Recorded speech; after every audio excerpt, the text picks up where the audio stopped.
In Arizona, we're constantly reminded to put on sunscreen, even when it's partly cloudy outside. Do you know that your dog actually needs sunscreen as well? Samantha Esquivel from the Humane Society of Southern Arizona is here to tell us how to protect your pets, or our pets, as the temperatures rise. Samantha Wilson, thank you for joining us.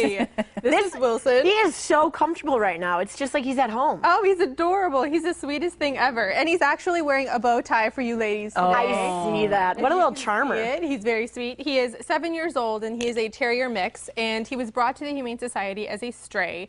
Unfortunately, he had some really bad tartar buildup, which led to some periodontal disease. So he is on a soft food diet, which means that he'll probably have to continue that for the rest of his life. He also has belly fever, unfortunately, which is something that is completely treatable. But at the shelter, we don't see pets as disposable, and if we can provide them a great quality of life, then we will definitely try and meet up to that. So he's looking for a special home, definitely someone who's willing to invest in him and really take on the belly fever, which is dormant right now, but you never know when he could break with it again. Yeah, little guy. But look how well behaved he is, and he gets along great with other dogs, and he gets along great with other animals. So he would be a great addition to any family. Oh, yeah. So it's heating up. We're already heating up, and it's not even summertime. Right. I really didn't think that dogs needed sunscreen because they have fur. I know, which is a common misconception, but they can sunburn, which is a crazy thing to think about, your dog getting a sunburn. So we always recommend that if you don't have puppy or dog sunscreen, that you use baby sunscreen, and you can put some on their little noses because they don't have a lot of hair there.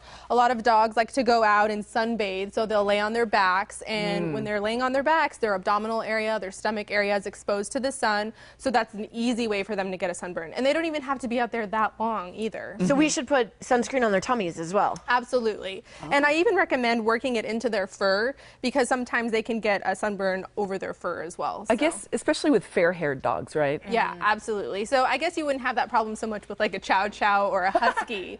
However, like a Doberman or even a Pit Bull, their skin is much more exposed rather than like a Chow Chow or a German Shepherd. So like the short-haired dogs is what you really need to be. Short or fine hair. Or fine hair. Yeah, so like a little terrier mix or a silky Yorkie, I would definitely put some sunscreen on them.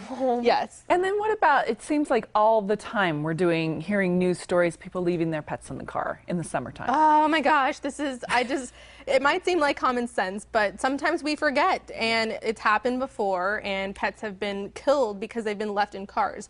I urge everyone, please take your pet with you. Do not leave them in the car, even if the windows are down, because it's still considered illegal. Even if the window is cracked a little bit, like an inch or two, it's still not enough circulation, and your pet could die within, 10, 20 minutes. So definitely consider taking them in with you, leaving them at home. Don't put them in that position. Is it really illegal in the state of Arizona to put your dog in the car? Yes, it's considered abuse. Wow. And you could be taken to court for it. So it's something not to mess around with. Animal cruelty is nothing fun. Right. And you have a really fun event coming up.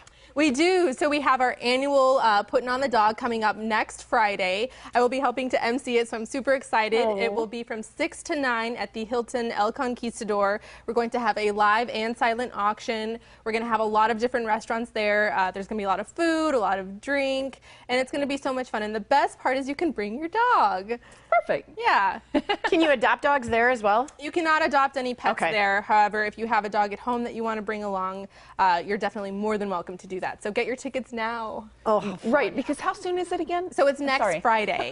Oh, next Friday. Next Friday. So the countdown begins. So you can get your tickets at hssaz.org/POD. Okay. POD. I can't believe it's almost May. I know. It's insane.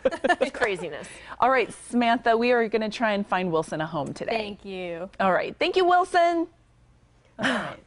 Just loving life. I found a couch. I'm happy. All right. If you'd like to open your home to any type of pet, pay the Humane Society a visit. They're located on Kelvin, northwest of Country Club in Fort Lowell. They are open Tuesday through Saturday from 11 to 6 and even Sundays, noon to 5.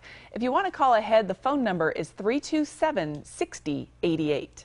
Coming up on The Morning Blind, we'll talk to a Tucson man who saw a need in Tucson schools, is building a new one, and changing our future along the way. Plus, do you know what's in that bottle of water you're drinking? The truth might surprise you. We'll explain when we come back.